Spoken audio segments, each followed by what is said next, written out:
जय हिंद दोस्तों, रक्षित कन्ना के चैनल में आपका स्वागत है। दोस्तों, आज के इस वीडियो में मैं बात करूंगा 8वें वेतन आयोग के फिटमेंट फैक्टर के बारे में। जैसा आपको पता है, शिव गोपाल मिश्रा जी ने सबसे बड़ा फिटमेंट फैक्टर मांगा है वेतन आयोग से, और वो मांगा है 3.83 का। शिव गोपाल मिश्रा जी कह रहे हैं कि हमें फाइनल फिटमेंट फैक्टर चाहिए 3.83 का, वो भी वेतन आयोग से या फिर भारत सरकार से। जैसे कि दोस्तों आप पीछे थंबनेल में देख रहे हैं, मैंने लिखा हुआ है 8th पे कमीशन नया फॉर्मूला फिटमेंट फैक्टर 3.83 फाइनल मैंने इसलिए लिखा है क्योंकि शिव गोपाल मिश्रा जी ने फिटमेंट फैक्टर फाइनल कर दिया कि सरकार से हमें चाहिए फाइनल फिटमेंट फैक्टर 3.83 का। नया फॉर्मूला, बड़ा सुझाव, पेंशन सैलरी बढ़ने का गणित। जी हां दोस्तों, शिव गोपाल मिश्रा जी ने जस्टिफिकेशन रखा है कि किस तरीके से हमने 3.83 फिटमेंट फैक्टर मांगा है। सरकार को या फिर वेतन आयोग को किस तरीके से कैलकुलेशन करनी पड़ेगी 3.83 का फिटमेंट फैक्टर देने के लिए, तो वो सुझाव भी दिया है शिव गोपाल मिश्रा जी ने। तो इसी की जानकारी मैं आपको दूंगा। कुछ जानकारी मैं आपको फैमिली यूनिट बढ़ाने के बारे में दूंगा, कुछ जानकारियां मैं आपको 7 सीपीसी की रिपोर्ट दिखाकर दूंगा। तो सारी जानकारी मैं आपको दूंगा 8 सीपीसी के फिटमेंट फैक्टर के बारे में। इसलिए दोस्तों इस वीडियो को आप शुरू से लेकर आखिरी तक देखिएगा। जानकारियों में आगे बढ़ने से पहले एक छोटी सी अपील मैं आपसे करूंगा, और अपील है चैनल सब्सक्राइब की। देखने में आया है काफी पेंशनर्स वीडियो तो देख रहे हैं, लेकिन कुछ पेंशनर्स भूल गए हैं चैनल को सब्सक्राइब करना। ऐसे कितने पेंशनर्स हैं? 35%, और कितनों ने किया है? 64%। तो मैं आपसे अपील कर रहा हूं, जितने पेंशनर्स ने अभी तक चैनल को सब्सक्राइब नहीं किया, तो वो पेंशनर फटाफट सबसे पहले चैनल को सब्सक्राइब कर लीजिएगा, और लास्ट में वीडियो देखने के बाद वीडियो को शेयर कर दीजिएगा, लाइक कर दीजिएगा और हाइप भी कर दीजिएगा। सबसे पहले मैं आपको एक रिपोर्ट समझाऊंगा। जी हां दोस्तों, और ये रिपोर्ट है अप स्टॉक्स हिंदी की।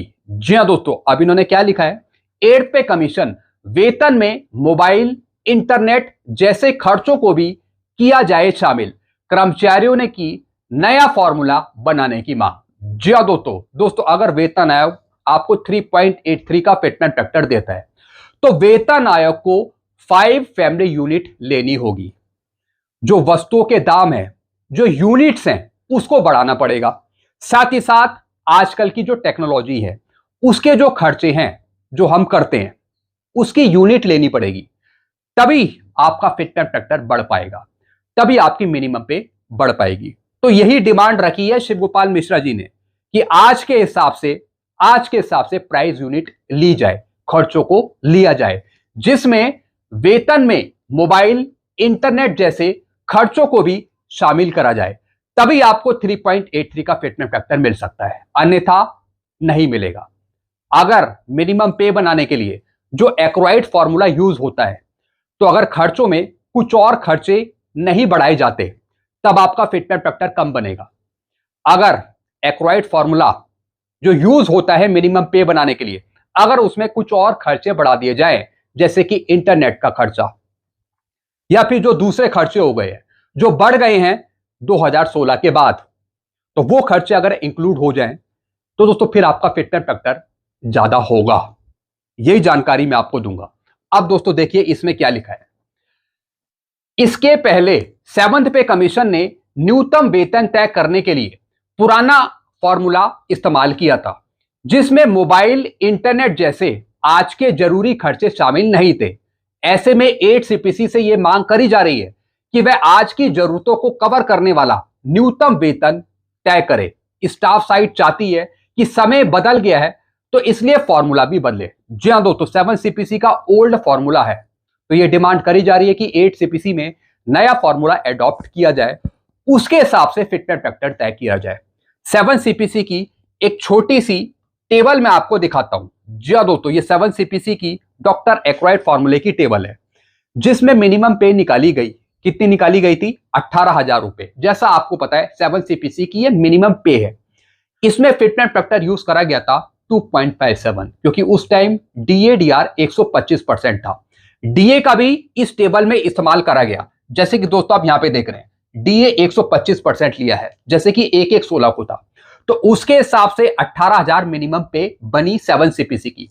साथ ही साथ दोस्तों इसमें 3 फैमिली यूनिट को इंक्लूड करा गया था। आप यहां पे देख रहे हैं, ये है यहां पे 3 फैमिली यूनिट।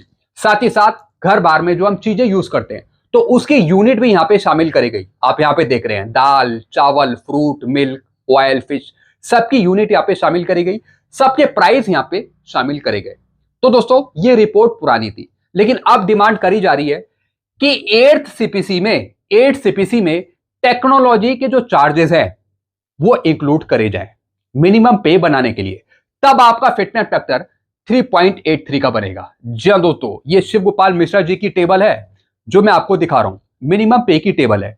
इसमें टेक्नोलॉजी चार्जेस को जोड़ दिया, यानी आज के जो खर्चे हैं उन सबको जोड़ दिया, जिससे आपकी मिनिमम पे 69,000 बन गई और उसके हिसाब से फिटनेस फैक्टर बन गया 3.83 का। तो दोस्तों यही डिमांड करी है, यानी अगर डीएडीआर का ज्यादा परसेंटेज अगर हम नहीं जोड़ते मिनिमम पे बनाने के लिए, लेकिन अगर फैमिली यूनिट को बढ़ा देते हैं और खर्चों को बढ़ा देते हैं, उसकी प्राइस यूनिट को इंक्लूड कर देते हैं जैसे कि यहां पे करा, तो ऑटोमेटिकली आपका फिटनेस फैक्टर ज्यादा बन जाएगा।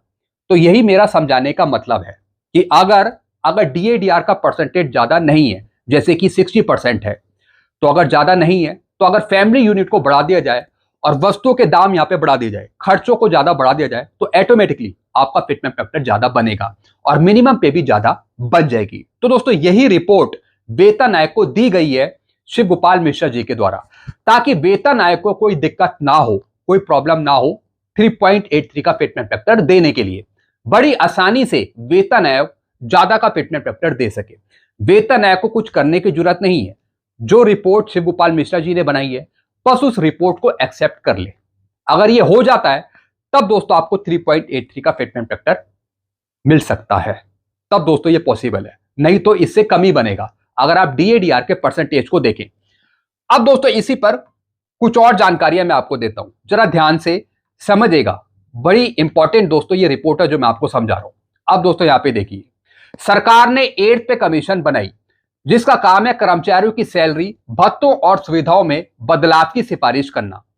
इसके टर्म ऑफ रेफरेंस में लिखा है कि 8 सीपीसी एक ऐसा वेतन ढांचा बनाए जिससे टैलेंटेड लोग सरकारी नौकरियों की तरफ आकर्षित हो और काम में जिम्मेदारी, जवाबदेही और एफिशिएंसी बढ़ सके। जी हां दोस्तों, सरकार ने 8 सीपीसी के टर्म ऑफ रेफरेंस में यह बात क्लियर लिखी है, वेतन आयोग को समझाया है कि वेतन आयोग इस तरीके से 8 सीपीसी की रिपोर्ट बनाए जिसमें आगे चलकर टैलेंटेड लोग सरकारी नौकरी की तरफ आकर्षित हों, ताकि जो टैलेंटेड लोग हैं वो ज्यादा से ज्यादा सरकारी नौकरी ले सके आगे चलकर और काम में जिम्मेदारी दिखाएं, साथ ही साथ जवाब दे सके और एफिशिएंसी उनकी बढ़ सके। तो दोस्तों ये बात सरकार ने टर्म ऑफ रेफरेंस में लिखी है, लेकिन इसके तहत यह नहीं बताया कि न्यूनतम वेतन तय करने का फॉर्मूला क्या है। जी हां दोस्तों, 8 सीपीसी के टर्म ऑफ रेफरेंस में यह नहीं लिखा कि वेतन आयोग क्या फॉर्मूला एडॉप्ट करेगी। कर्मचारी संगठनों का कहना है कि आज की महंगाई और आधुनिक जरूरतों को देखते हुए एक नया अपडेटेड फॉर्मूला बनना चाहिए। जी हां दोस्तों, साफ यहां पे लिखा हुआ है, कर्मचारी संगठनों ने कहा है कि आज की महंगाई को देखते हुए, आधुनिक जरूरतों को देखते हुए एक नया फॉर्मूला, अपडेटेड फॉर्मूला वेतन आयोग इस्तेमाल करे 8 सीपीसी की सिफारिशें बनाते वक्त। बिल्कुल सही कहा है संगठनों ने, बिल्कुल सही बताया इन्होंने। क्या आप इनकी बात से सहमत हैं? कमेंट में जरूर बताइएगा। फिर दोस्तों आगे क्या लिखा है, स्टाफ साइड की क्या मांग है। इसके पहले 7th पे कमीशन ने न्यूनतम वेतन तय करने के लिए पुराना फॉर्मूला इस्तेमाल किया था, जिसमें मोबाइल, इंटरनेट जैसे आज के जरूरी खर्च शामिल नहीं थे। जी हां दोस्तों, 7th पे कमीशन ने भी पुराना ही फॉर्मूला एडॉप्ट किया था। ठीक इसी तरीके से 8 सीपीसी में भी हो सकता है कि कोई नया फॉर्मूला एडॉप्ट ना किया जाए। तो इस वजह से संगठनों ने आग्रह किया है वेतन आयोग से कि नया फॉर्मूला बनाया जाए 8 सीपीसी का, जिसमें सबसे ज्यादा मिनिमम पे दी जाए और फिटनेस फैक्टर भी ज्यादा दिया जाए, यानी फैमिली यूनिट को बढ़ाकर मिनिमम पे ज्यादा दी जाए। जो प्राइस यूनिट है, जो वस्तुओं के दाम है, वो भी ज्यादा इंक्लूड करे जाए, जैसे कि इंटरनेट का खर्चा। ऐसे में 8 सीपीसी से यह मांग करी जा रही है कि वह आज की जरूरतों को कवर करने वाला न्यूनतम वेतन तय करे। स्टाफ साइड चाहती है कि समय बदल गया है, इसलिए फॉर्मूला भी बदले। अब खाने, कपड़े के साथ मोबाइल, इंटरनेट और डिजिटल खर्च को भी जरूरी माना जाए। जी हां दोस्तों, इंटरनेट का खर्चा डिजिटल खर्च हो गया है, मोबाइल का खर्चा, सब कुछ इंक्लूड करा जाए मिनिमम पे बनाने के लिए। जैसे कि दोस्तों मैंने आपको यहाँ पे इस टेबल में दिखाया था, यहाँ पे ये शिव गोपाल मिश्रा जी की मिनिमम पे की टेबल है, जिसमें टेक्नोलॉजी चार्जेस को ऐड कर दिया गया है और टोटल दोस्तों इसका प्राइस लिया है 3,283। तो इस अमाउंट से मिनिमम पे निकल रही है 69,000 और फिटनेस फैक्टर बन रहा है 3.83 का। तो यही डिमांड करी है जो कि 7 सीपीसी में इंक्लूड नहीं करी गई थी। 7 सीपीसी की मिनिमम पे बनाने के लिए 18,000 बनाने के लिए इसमें कोई इंटरनेट का खर्चा शामिल नहीं था, तो इस वजह से मिनिमम पे 18,000 बनी। हालांकि DADR 125% था, तब हमें 2.57 का फिटनेस फैक्टर मिल गया था। अगर मान लिया जाए कि 7 सीपीसी में DADR का परसेंटेज बहुत कम होता तो इतना फिटनेस फैक्टर हमें नहीं मिलता 2.57 का। और दोस्तों इसमें भी सिर्फ 3 फैमिली यूनिट इंक्लूड हुई थी। तो ये डिमांड करी जा रही है कि DADR का परसेंटेज तो ज्यादा है नहीं, तो इस वजह से 5 फैमिली यूनिट रखी जाए और इंटरनेट का जो खर्चा है, जो आज की जरूरतों के हिसाब से हम चीजें यूज करते हैं, तो उसका खर्चा इस टेबल में डाला जाए। जी हाँ दोस्तों, जो ये टेबल है इस टेबल में डाला जाए ताकि फिटनेस फैक्टर ज्यादा बने और मिनिमम पे भी ज्यादा बने 69,000 के आसपास। तो ये डिमांड जस्टिफाइड है, बिल्कुल सही है। फिर दोस्तों आगे क्या लिखा है, वेतन स्ट्रक्चर में इन चीजों को शामिल करने की उठी मांग। जी हाँ दोस्तों, अब शिव गोपाल मिश्रा जी ने कौन सी चीजों को ऐड करने के बारे में कहा है जिससे मिनिमम पे ज्यादा बने। 5 फैमिली यूनिट को डिमांड करी है, 5 फैमिली यूनिट की, लेकिन जो चीजें हैं, कौन सी चीजें इंक्लूड होनी चाहिए, अब जरा दोस्तों यहां पे देख लीजिए। सबसे पहले एक वयस्क को रोजाना कितनी कैलोरी चाहिए, कितनी कैलोरी होनी चाहिए, तो दोस्तों वो चीज। फिर परिवार का आकार, कितने लोग, कितनी यूनिट। फिर खाने और गैर खाने की चीजें। फिर कपड़ों का खर्च। फिर इन सब चीजों की असल कीमत, इनकी कीमतें कितनी हैं जो चीजें यूज होती हैं, जो सरकारी राशन दुकानों, राज्य सरकार की कोऑपरेटिव दुकानों से ली जाए। जी दोस्तों, जो कोऑपरेटिव दुकानें हैं, मार्केट है, वहां से इनके प्राइस लिए जाए। त्योहार, शादी जैसे सामाजिक खर्च। आज की तकनीकी जरूरतें जैसे मोबाइल, वाईफाई, इंटरनेट। अब 7 सीपीसी में ये चीजें तो इंक्लूड करी गई थी मिनिमम पे बनाने के लिए, लेकिन तकनीकी जरूरतें जैसे मोबाइल, वाईफाई, इंटरनेट, इनका खर्चा शामिल नहीं था। तो अब इन्होंने कहा है कि 8 सीपीसी में ये शामिल करा जाए। 7th पे कमीशन में क्या था फॉर्मूला? 7th पे कमीशन का भी टर्म ऑफ रेफरेंस लगभग ऐसा ही था, लेकिन उस समय न्यूनतम वेतन तय करने के लिए पुराना नियम 1957 का भारतीय श्रम सम्मेलन ILC का फॉर्मूला इस्तेमाल किया था। जी हाँ दोस्तों, इससे पहले जितने पे कमीशन मिले हैं उसमें एक ही फॉर्मूला एडॉप्ट करा गया है और वो है भारतीय श्रम सम्मेलन ILC नॉर्म्स का फॉर्मूला, जिसके आधार पे मिनिमम पे निकाली जाती है, जो दोस्तों मैंने आपको यहां पे टेबल में समझाई थी। दोस्तों ये है पुराना फॉर्मूला, ILC नॉर्म्स है। श्रम सम्मेलन की एक मीटिंग होती है जिसमें दोस्तों अलग अलग सिटी से, अलग अलग स्टेट से कुछ दाम लिए जाते हैं वस्तुओं के, कुछ यूनिट्स ली जाती है कि वहां पर कितना चल रहा है, उस शहर में फलाना कितना चल रहा है, फलाना इस सिटी में कितना है। तो दोस्तों सारे आंकड़े जुटाए जाते हैं। जैसे कि दोस्तों आप ILC नॉर्म्स के कुछ आंकड़े भी देखते होंगे जो हर एक साल जारी होते हैं। जी हाँ दोस्तों, पूरे एनुअली वो दोस्तों शेयर होता है डाटा। तो दोस्तों फॉर्मूला पुराना ही है, फॉर्मूले कोई चेंज नहीं करा है। तो इस वजह से डिमांड करी जा रही है कि अगर फॉर्मूला बदल दिया जाए 8 सीपीसी में तो फिर आपकी सारी चीजें बढ़ सकती हैं। तो यही डिमांड दोस्तों रखी गई है। अब दोस्तों यहां पे पुराना फॉर्मूला एडॉप्ट किया गया था 7 सीपीसी में या फिर इससे पहले। ILC नियम कहता है, ILC नियम मतलब क्या है? डॉक्टर एक्वायर्ड फॉर्मूला हम इसे बोल सकते हैं, शॉर्ट टर्म में मैं आपको बता दूं, डॉक्टर एक्वायर्ड फॉर्मूला। ILC नियम कहता है कि एक कर्मचारी की सैलरी उसकी पत्नी और 2 बच्चों की जरूरतें पूरी कर सके। जी हाँ दोस्तों, सैलरी इस हिसाब से डिसाइड होनी चाहिए ताकि पूरा परिवार चल सके।